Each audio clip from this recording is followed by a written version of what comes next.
They moved on, you're still stuck in the memories. They've moved on, built a new life, laughing, living, maybe even loving someone else. But you're still stuck in the echoes, playing memories on repeat, rewriting moments that can't be changed. You're holding on to a ghost, while the world demands you rise. And the truth, you're not broken because you loved. You're broken because you abandoned yourself to hold on to someone who already let go. But this ends here. In this video, we'll confront the deepest pain and transform it into personal power. It's time to break free, not just from the person, but from the version of you that believed healing wasn't possible. Let's begin. The trap of emotional replay. Have you ever caught yourself rewinding a moment that's long gone, again and again and again? The silence after the goodbye, the look in their eyes when they walked away, the message they never replied to, the laughter you shared that now feels like a lie. It's like your brain is stuck in a loop, playing the same scene from the past, like it's the only movie it knows how to show. You don't want to watch it anymore, but something inside you won't stop pressing play. This is the trap of emotional replay, and it's not just painful, it's paralyzing. You think you're remembering them, but really, you're re-traumatizing yourself. You think holding on keeps them close, but it's actually what's keeping you stuck. Psychologically, your brain clings to unresolved moments because it craves closure. The mind replays what it can't make sense of. It hopes if it studies the pain enough, it'll finally understand why they left, why it hurt, or why you weren't enough. But let's be brutally honest, that clarity never comes while you're stuck inside the memory. You don't gain power by going backward. You gain power by choosing now. There's something intoxicating about the pain of the past. It whispers comfort. It feels familiar. It gives you a false sense of control, because at least in your memory, you know how the story ends. But here's the cost. While you're mentally there, life is moving on here. People are growing, healing, loving, living, and you're stuck watching reruns of a story that already ended. Let me tell you the truth, no one else will.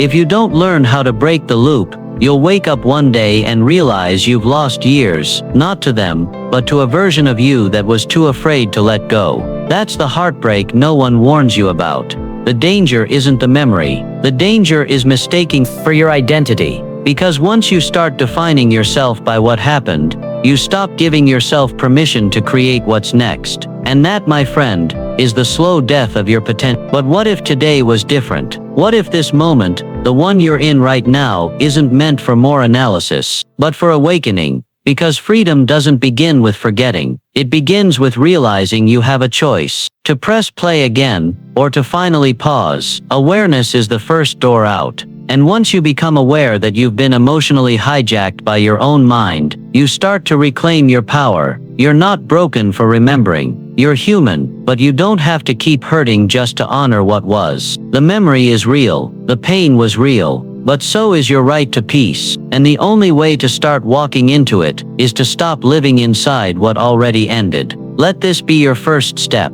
Not to erase the memory, but to stop reliving it. Because they moved on. Now it's your turn. When they let go, but you didn't, they stopped calling. They stopped checking in. They stopped remembering the moments you still live inside. And somehow, you're still there, anchored to a bond that only you are holding on to. Let's be honest. They let go, but you didn't. And that emotional imbalance, that's where the suffering lives. You scroll through their updates like a ghost haunting the living. They seem free, lighter, moving forward, and you're still decoding every moment, wondering if any of it meant what you thought it did. This is more than heartbreak. This is abandonment trauma. It's not just about losing them.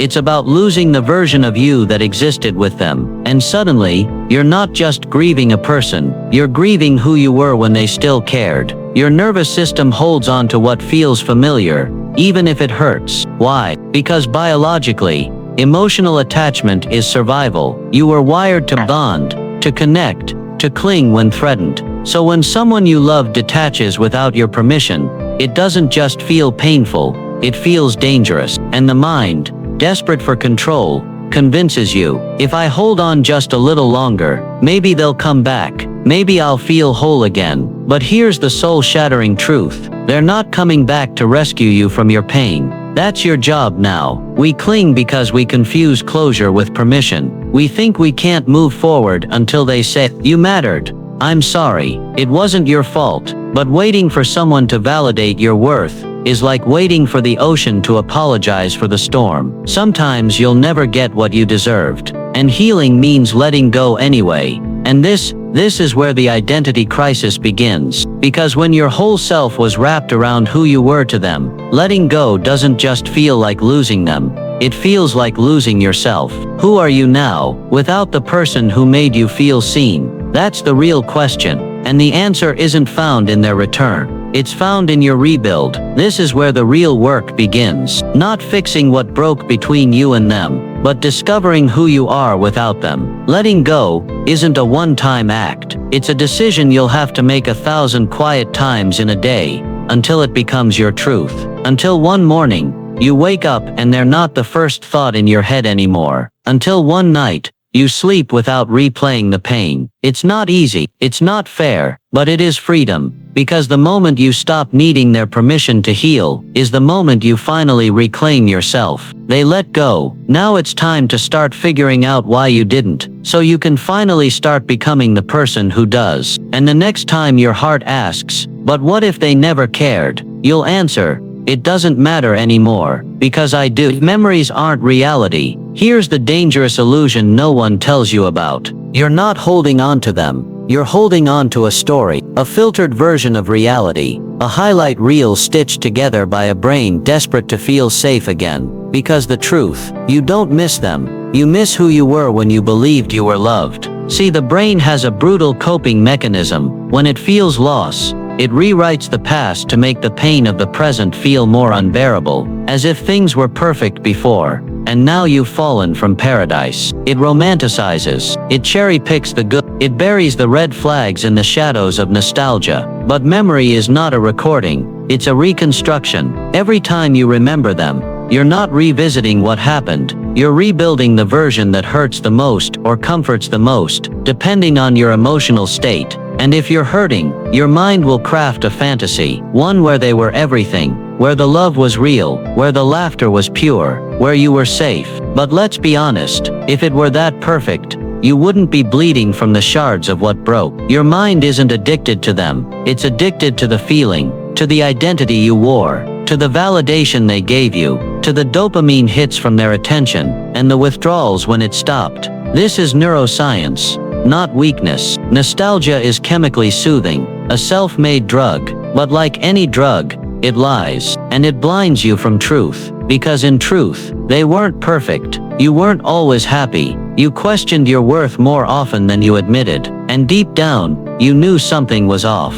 But now that they're gone, your brain edits the film. It removes the scenes that cracked your confidence. It turns red flags into rose-colored flashbacks. And you sit there, suffering, not because of who they really were, but because of the fantasy your mind can't stop replaying. It's time to break that spell. Let's reframe this. You don't want them back. You want you back. The version of you that felt excited, desired, hopeful. That version still exists, but it doesn't require them to come alive. Your memories are lying to you to protect you, but healing comes from clarity, not comfort. So here's your truth. You didn't lose heaven. You lost a person who wasn't meant to carry your worth. You lost a version of your life that may have felt familiar, but was never fully real. And once you stop feeding the fantasy, you'll finally start seeing the truth. Not everything you missed deserves to be remembered. Not everything that felt good was good for you. And when that realization clicks, not just in your head, but in your soul, the nostalgia starts to fade. The memory loses its power, and you begin to rise. So the next time your heart whispers, "But what if I'm letting go of something special?" tell it, "If it were that special, I wouldn't be the only one suffering," because the past is not your prison, unless you keep walking back into it. Let the illusion die. Let's tell the truth that no one wants to hear. You're not holding on to them, you're holding on to the idea of them. The fantasy version. The one who loved you perfectly, who never lied, who never left. The one who only existed in your hopes, your dreams, your imagined future. But that person, they never truly existed. You created a movie in your mind, scene by scene, line by line, and you cast them in the lead role. But here's the raw truth. They weren't who you thought they were. And your future with them, it was never real. It was a story. A beautiful lie you desperately wanted to believe. You ignored the red flags. You explained away the inconsistencies. You turned chaos into chemistry. You said, they're just healing. You said, they'll change. You said, if I love them enough, they'll stay. And in the process, you abandoned yourself for someone who never truly saw you. That's the illusion, not the love, not the memories, but the belief that this broken version of them would someday give you wholeness. Let that illusion die, because holding on to it, it's killing the real you, the version of you that knows what you deserve, the version of you that won't settle for potential, the version of you that doesn't negotiate with emotional crumbs. You've been standing at the door of maybe, waiting, hoping, replaying, but maybe is just misery in disguise. Someday is a slow death. And what if is the trap that keeps your future hostage? It's time for the funeral, not for them, for the version of them you invented, the one that never truly showed up. Cry for that illusion if you must. Grieve the story you wanted so badly to live, but bury it, because it's stealing your presence, it's robbing your peace, and it's convincing you that healing is impossible without answers from someone who was never honest in the first place. You'll never find closure in the same place that gave you chaos. So stop waiting for an apology that may never come. Stop checking your phone for a text that's not arriving. Stop wondering if they're missing you, because even if they are, it doesn't mean they're right for you. Here's the pivot. You don't heal by getting them back. You heal by getting you back. Let the illusion die. Burn the false future. Shatter the glass version you kept polishing in your mind. And as the smoke clears, you'll see something that's been buried under the rubble this entire time. You raw, real, rising. Not because they came back. Not because they realized your worth. But because you did. Because you stopped asking, why did they leave? And started declaring, now I rise. The rebuild begins with you. There comes a moment when the silence stops feeling like a curse and starts feeling like clarity. A moment when the weight of their absence feels lighter than the burden of their presence ever did. And it hits you. They're gone, but you're still here. And that is where the rebuild begins. Not with revenge, not with proving your worth to someone who couldn't see it, not with scrolling, comparing, or begging the past to return. It begins with you, standing in the mirror, stripped of every illusion, and whispering, I still exist. You may not recognize yourself right now. You may feel cracked, hollow, disoriented. But look closer. You're not broken. You're becoming. This isn't your ending. It's your resurrection. Because before they walked away, you had already started to disappear. Piece by piece, people-pleasing, overgiving, shrinking yourself to be lovable, sacrificing your identity to keep the connection alive. But now you're in the sacred space of empty. And empty isn't failure, it's foundation. It's the place where you finally ask, who am I without them? Who am I when I'm no longer performing to be chosen? This is where identity is reborn, not by filling the silence with distractions, not by rushing into the next relationship,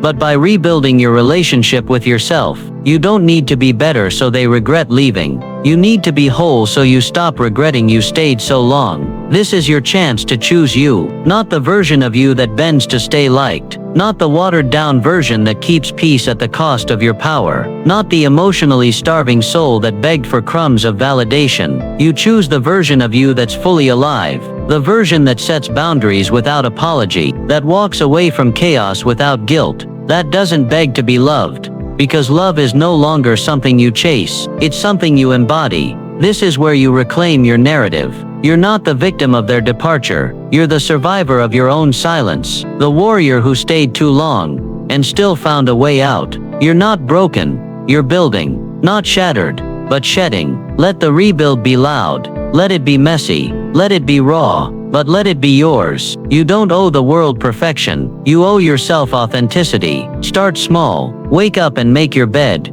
Not for aesthetics, but for discipline. Go for a walk, not to burn calories, but to honor your aliveness. Sit with your thoughts. Not to suffer, but to see what's really inside you. Because buried under heartbreak is the most important relationship you'll ever have. The one with yourself. No more negotiating your worth. No more begging to be seen. No more building temples on sinking sand. This is your ground zero. And this time, you're building with truth, with strength, with you at the center. The rebuild begins now. And trust me, what's coming is worth everything you lost. Love didn't fail, it taught you. They say love failed you. They're wrong. Love didn't fail. People did. Expectations did. Wounds did. But love did exactly what it was meant to do. It revealed you. Because real love isn't just about happiness. It's a mirror that shows you where you're free, and where you're still chained, where you shine, and where you shrink. You didn't lose love. You lived it. You gave it. You felt it so deeply, it nearly tore you open. And yet somehow, you're still here. So what did love teach you? It taught you your limits. How far you'll go for someone. How much you'll bend before you break. And most importantly, how dangerous it is to abandon yourself just to be held. That pain you feel, it's not proof you were wrong to love. It's proof you did. Proof your heart was wide open. Proof you were brave enough to try when others were too scared to feel. You didn't fail in love. You grew through it. You learned what betrayal sounds like when it speaks softly. You learned what absence feels like when it wears the mask of presence. You learned the difference between being chosen and being used. But that doesn't mean love was a mistake. Because love taught you your worth. By showing you how you gave it away. Love taught you to listen. To the red flags you ignored. To the gut feelings you buried under hope. To the silence that grew louder each time you begged for connection and got crumbs instead. Love taught you not everyone who touches your body deserves access to your soul, and that your energy is sacred currency. Not everyone can afford it. This isn't a story of failure. It's a training ground, a sacred rite of passage into your power. You're not just healing from heartbreak. You're awakening through it. You now know what manipulation looks like wrapped in affection. You now know what self-sacrifice tastes like, and how bitter it becomes when it's not mutual. You now know that forever can sometimes mean until they're bored. And now, you won't be fooled again. You'll love again, but not the same. Not from emptiness, not from emptiness, not from desperation, not from fear of being alone, but from overflow, from clarity, from knowing who the hell you are, and what you will never settle for again. This pain didn't break you. It built a version of you who knows what real love requires: boundaries, self-respect, clarity, and above all, courage to walk away when it's no longer love, just attachment. Let the world call it a failed relationship, but you call it your greatest teacher, because now, you're not bitter, you're wise, you're not jaded, you're awake, you're not afraid of love. You just finally know what it isn't. That's not failure, that's freedom. You were never meant to stay broken. There's a lie you've been told, maybe not in words, but in the silence, in the way they left you, in the way life kept knocking you down. That lie, that you're too broken to be whole again, that healing isn't for people like you, that some pain is too deep to ever escape. But let me remind you, you were never meant to stay broken. That crack in your soul, it's not your ending, it's the place where the light gets in. Yes, they hurt you. Yes, they left scars, but you are not the wound.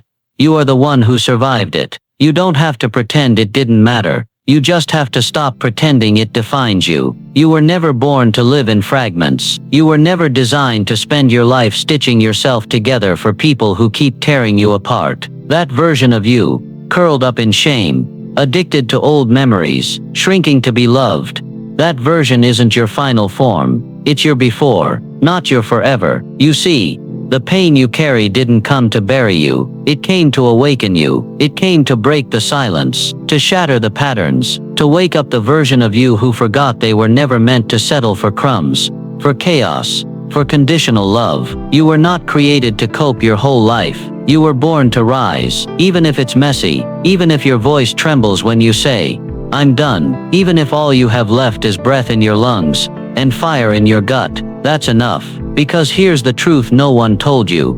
Your healing doesn't need their permission. You don't need closure. You don't need them to apologize. You don't need the past to magically make sense. You just need to choose you.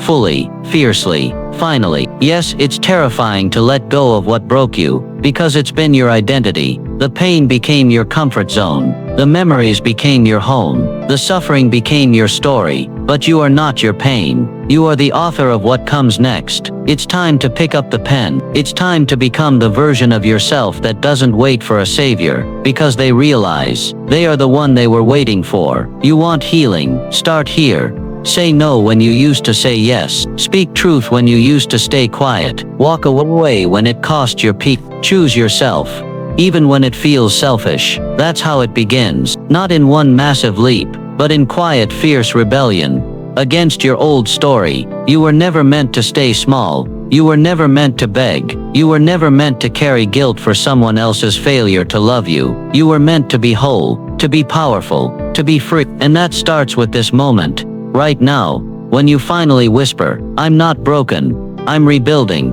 you can stay in the ashes, or you can rise. But whatever you do, don't waste another day living a life that doesn't belong to the healed version of you. They moved on. Good. Now it's your turn. This is where you take it back. This is it. This is the moment you stop living as the version of you that pain created, and start living as the version of you that truth awakens. For so long, you've been stuck in a loop, replaying the goodbye that shattered you, revisiting the love that was never returned, rewriting the story in your mind, hoping it would end differently. But today, right here, you stop chasing closure. You stop waiting for them to look back. You stop bleeding for people who never offered you a bandage. Because this is where you take it back. Your time, your worth, your power. No more begging the past to treat you better. No more dragging the corpse of a dead connection into your future. No more making yourself small so someone else can feel big. Let them go. Let the memory go. Let the identity that was built on their approval, their absence, their betrayal. You are not the echo of a love that left. You are the beginning of a life that's about to rise. Yes, they moved on. But that doesn't mean they won. It just means they exited your story before the miracle. Before the chapter where you come alive. Before the moment you realize you are no longer stuck. You're reclaiming yourself, one breath, one boundary, one breakthrough at a time. Because you finally see it now, don't you? You were never mourning them. You were mourning the parts of yourself you abandoned to keep them. And now, you take those parts back.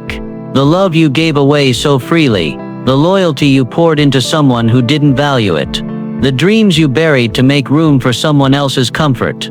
They don't get to keep those anymore. They moved on. Let them. Because the you that's rising now, that version doesn't beg. That version builds. That version doesn't obsess over old texts and missed calls. That version creates a life so full, so purposeful, so on fire, that the past couldn't keep up even if it tried. This is where your new story begins. Not from revenge. Not from bitterness, but from rebirth. From the power of saying I am done letting someone else's absence dictate my presence. You've cried. You've questioned. You've carried it all, and still, you're here. Not broken, becoming. This is where you stop living in the shadow of what happened, and start walking boldly into who you're meant to be. No more memories that haunt. Only lessons that empower. No more nights spent wondering why. Only mornings that scream. Now, you've waited long enough. Now it's your turn to move on. But not like they did. Not with silence, avoidance, or running. You move on with intention, with fire, with full permission to choose you. So if you felt something shift inside you during this video, if something deep in your chest whispered, "This is me," don't scroll away like nothing happened. This moment was meant for you. If this woke something inside you, if you're ready to stop surviving and start rebuilding, then don't walk alone. Hit subscribe. Join the movement. Because this isn't just another motivational video. This is your line in the sand. This is your homecoming. We're not here to remind you of your pain. We're here to rebuild your power. Together. So breathe deep and take it back. If you're done reliving the past and ready to reclaim your future, hit that subscribe button. Join a tribe that sees you, hears you, and walks with you through your breakthrough. The pain ends here. Your power begins now.